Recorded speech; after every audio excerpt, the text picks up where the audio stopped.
Oi, pessoal, vim aqui gravar para vocês a correção dos exercícios da última aula, né? De forças e leis de Newton. Então, começando na página 49, a unidade Newton usada para forças deve ser grafada com inicial minúscula quando escrita por extenso. Qual o motivo para isso, se Newton é um nome próprio? Gente, Newton é um nome próprio quando a gente chama uma pessoa, quando a gente chama um animal, alguém.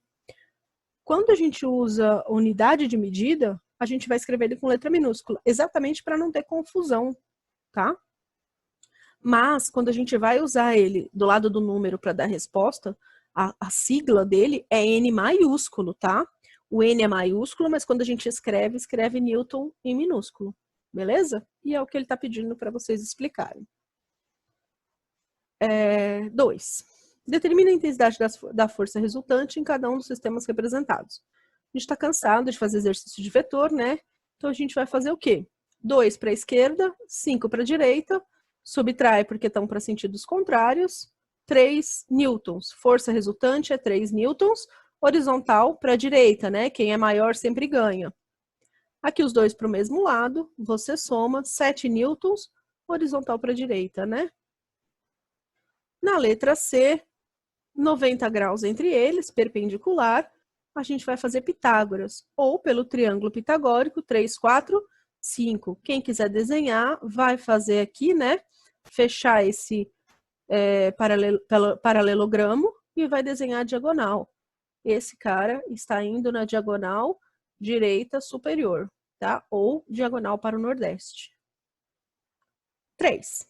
Determine o módulo da força resultante em cada um dos sistemas apresentados a seguir. Bom, aqui, gente, eu tenho 3 para a esquerda, 6 para a direita e 4 vertical, né? O que eu vou fazer? Primeiro horizontal e elimina 1. 3 para a esquerda com 6 para a direita, vai ficar 3 para a direita, né? Quando eu descobrir que em X, nessa horizontal, só tem 3, eu fico com um vetor perpendicular ao outro e faço Pitágoras. 3, 4, 5. Resultante é 5 newtons. Para a letra B, a gente tem a mesma coisa, horizontal e vertical. Horizontal, 5 menos 2 dá 3. Vertical, 2 menos 1 dá 1. Então, a gente vai fazer o Pitágoras com 3 e 1. O vetor em X e o vetor em Y, né? Horizontal e vertical. Então, com 3 e 1, a gente vai ter que a força resultante é raiz de 10. Não precisa tirar a raiz de 10, tá? Quando você não tem uma calculadora. Raiz de 10, você deixa só raiz de 10 newtons. Olha lá, o N é sempre maiúsculo. Não esqueçam das unidades. Questão 4. Durante uma viagem de barco, o motor do veículo estragou. Para evitar deixá-lo à deriva, 2 pessoas resolveram puxá-lo, como ilustrado na figura a seguir. A pessoa que se encontra na margem A do rio realiza uma força F1, de módulo igual a 100 newtons. Já a pessoa que está na B, na margem B do rio, utiliza uma força de 120 newtons. Sabendo que a força da correnteza é 80 newtons, e está contra o movimento do barco, determine a força resultante que age sobre o barco. Deu os senos e cossenos, né? Dos dois ângulos que trabalham aqui. Pessoal, o que eu tenho que fazer? O cara de 100, eu vou separar em X e Y. O cara de 120, eu vou separar em X e Y. Então, eu vou pegar o cara de 100, que é o F1, e separar F1x e F1y. 60 na horizontal e 80 na vertical. Beleza. Componente F2, aí eu vou ter 60 na vertical, desculpa, na horizontal, 104,4 na vertical. Horizontal, 60 com 60, ó, em X, cancela. 80 mais 104, menos o 80 da correnteza, né? Que tá puxando para trás aqui no desenho. Então, a gente vai fazer 80 mais 104,4 menos 80 dá 104,4 newtons. Como a gente não tem resultante em X, a resultante é toda em Y. Então, a força que esse barco está sentindo é vertical para frente, tá? Então, ele está seguindo aqui para frente com a força de 104,4 newtons, ok? Para as leis de Newton, vamos até lá, né? Vocês já estudaram todo esse conteúdo. A gente vai trabalhar com página 56, primeira questão. Quando um corpo está e permanece em repouso, nenhuma força age sobre ele. Essa afirmação é verdadeira ou falsa? Justifique sua resposta. A afirmação é falsa, pois se um corpo está e permanece em repouso, só se pode afirmar que a resultante das forças que agem sobre ele é zero. Então é o seguinte, gente, a gente já viu que o corpo pode estar parado, né, mesmo tendo forças, que é o caso de ter forças contrárias. Se você está sentado assistindo esse vídeo, você tem a força gravitacional te puxando para baixo e a força normal da sua cadeira, uma força na sua cadeira, empurrando o seu bumbum para cima. E você está parado.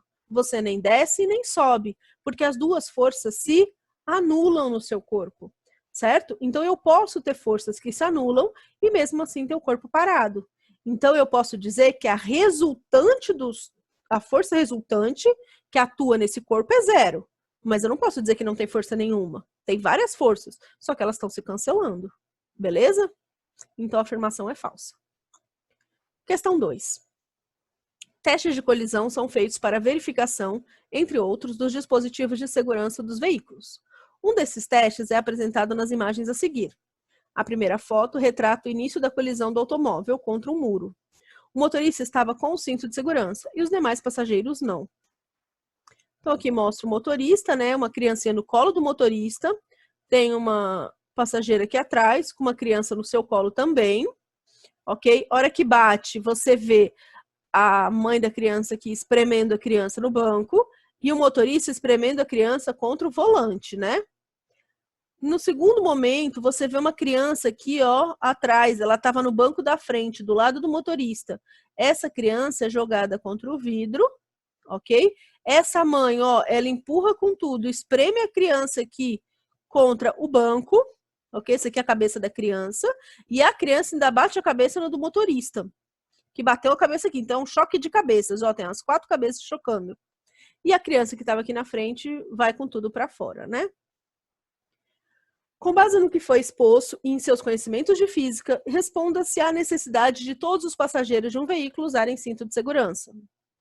Claro, né, gente? Cinto de segurança é o que vai parar os nossos corpos.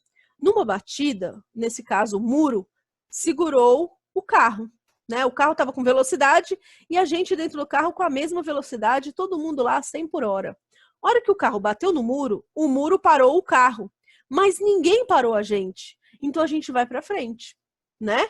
O que vai parar o nosso corpo dentro de uma batida é o cinto de segurança. Então ele é necessário em todos os bancos, ok? Por quê? Porque tem risco das pessoas saírem pelo para-brisa ou ainda no banco de trás, o risco dos passageiros baterem nos bancos e nas pessoas da frente, né? Então se machuca ainda mais as pessoas da frente, né? Percebam que aí o motorista estava de cinto, mas ele era o único de cinto, né? É por isso, inclusive, que essa criança voou aqui no meio, porque o cinto segurou a pessoa e a criança aqui, ó, voou e voltou pro colo dele.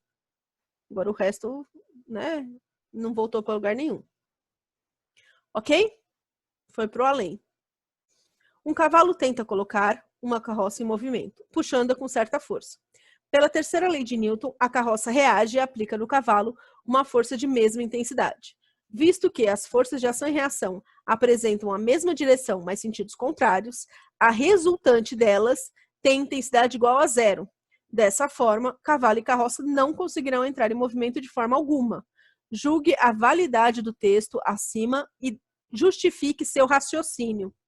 Pessoal, vocês já viram um cavalo puxando uma carroça? Eu já. Então, se o cavalo consegue puxar a carroça, esse texto está errado. Porque ele está dizendo que, de forma nenhuma, um cavalo puxa uma carroça. Está errado. O que está errado? É essa parte que eu deixei aqui já marcada. A resultante delas tem intensidade igual a zero. Isso não é verdade. Por quê? Ação e reação atuam em corpos diferentes, certo? O cavalo faz uma força na carroça. A carroça faz uma força no cavalo, certo?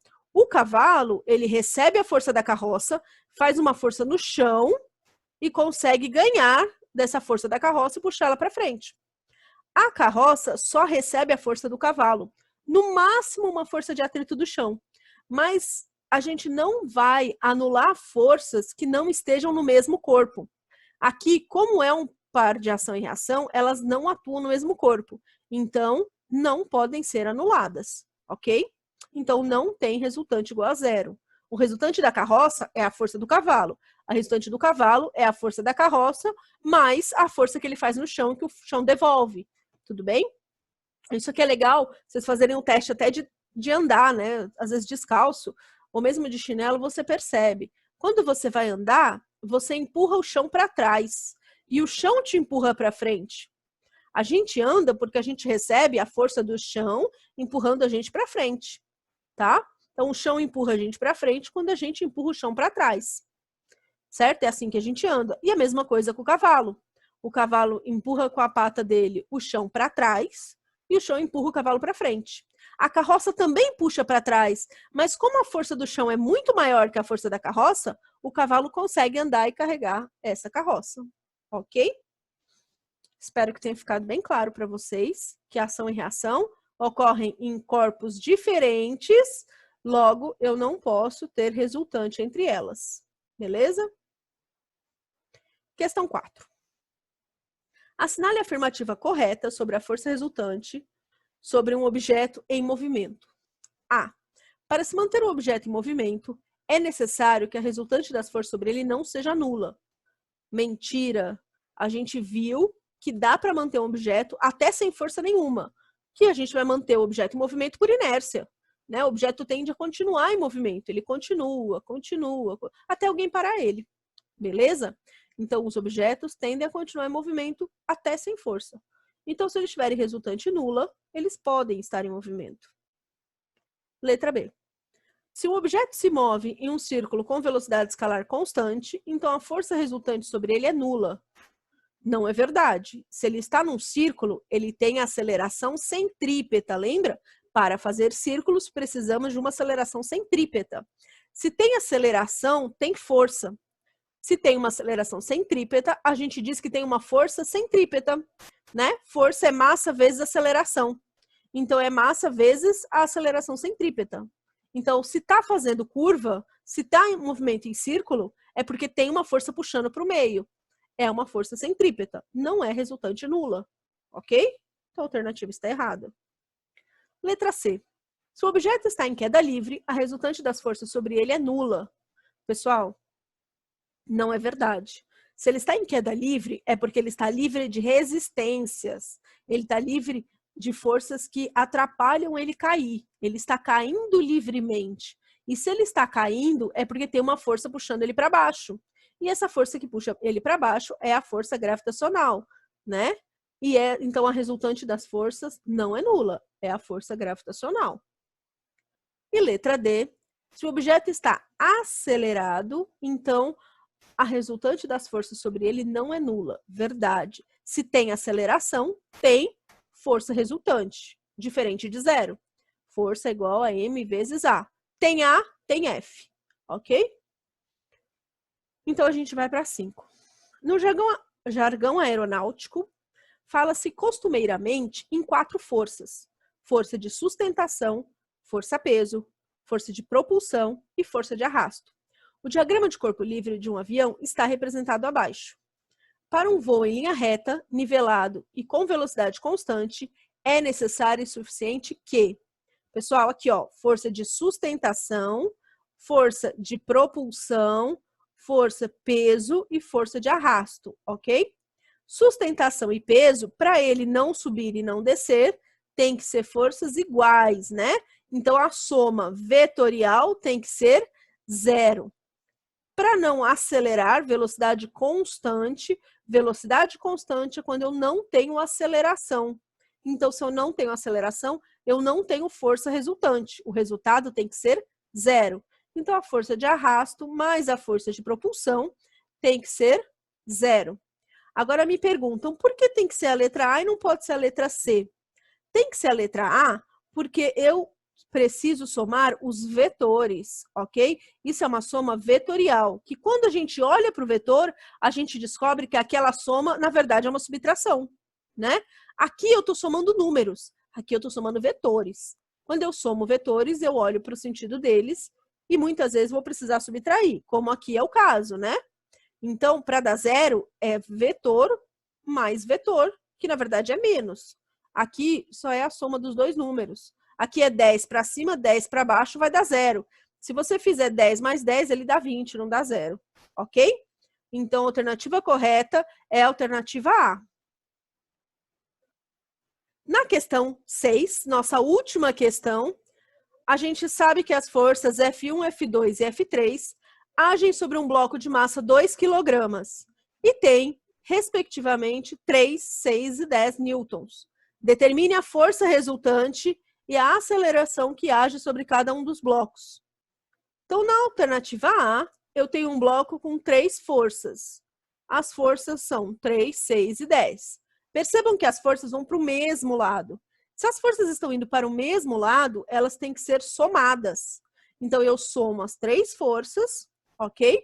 3, 6 e 10, e descubro que a força resultante nesse bloco é 19 newtons, ok? Quando eu quero achar aceleração, é força igual a massa vezes aceleração. Então, o 19 vem para o lugar da força, massa é 2, está dado aqui, 2 kg, e A é o que eu quero descobrir. O 2 está multiplicando, passa dividindo. 19 dividido por 2, 9,5 metros por segundo ao quadrado. Essa é a nossa aceleração, ok? Para o B, mesma coisa, só que a gente vai ter que olhar para as forças primeiro. Força 1 e força 3 para o mesmo lado. Força 2 para o lado contrário. Então, eu vou somar 3 mais 10 menos 6. Tira o 6 que está atrapalhando, né? Força quem ajuda menos quem atrapalha, ok? Quem ajuda menos quem atrapalha. Quem ajuda? 3 mais 10. Quem atrapalha? 6. 3 mais 10 menos 6 dá 7 newtons, ok? Força resultante. Força resultante, novamente, 7 é igual a 2 kg vezes A. Passa dividindo, nossa aceleração é 3,5 metros por segundo ao quadrado, ok?